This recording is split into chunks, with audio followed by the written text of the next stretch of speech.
Elle a été confirmé que le prince Harry assistera seul à la cérémonie du couronnement de son père, Charles III, en l'abbaye de Westminster, le 6 mai prochain. Son épouse, Meghan Markle, restera donc de l'autre côté de l'Atlantique pour s'occuper de Lilibet et d'Archie, qui soufflera sa 4e bougie. Et si certains ont vivement pointé du doigt son absence, la duchesse de Sussex a peut-être échappé à une confrontation avec un illustre membre de la couronne, Kate Middleton. C'est en tout cas ce qu'ont suggéré des experts royaux au Daily Mail en ce mois d'avril. Meghan ne veut pas jouer les seconds rôles auprès de Kate, et Kate se serait certainement assurée que Meghan, si elle était venue, serait humiliée. En effet, si le torchon brûle depuis un certain temps entre les princes Harry et William, les rapports entre Meghan Markle et Kate Middleton ne seraient pas non plus des plus cordiaux. Une guerre qui a d'ailleurs été mise en lumière dans le livre Événements du duc de Sussex, le suppléant.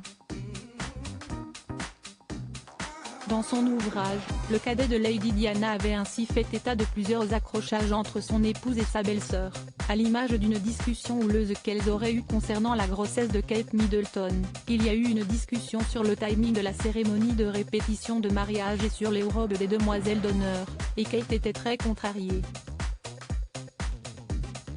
Meghan a dit que Kate devait avoir le baby brain, un syndrome de grossesse pseudo-scientifique qui altérerait la mémoire et les fonctions cognitives des femmes enceintes, note de la rédaction, à cause de ses hormones. Une remarque qui n'aurait pas du tout été au goût de la princesse de Galles.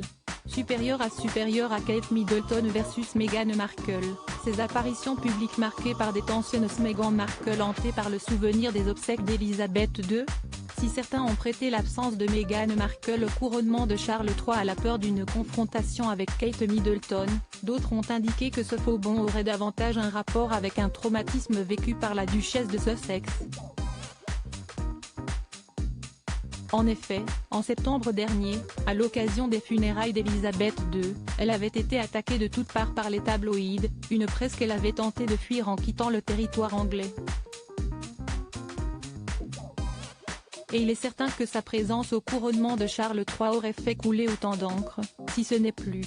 Article écrit en collaboration avec 6 médias Crédit Photo, Action Presse.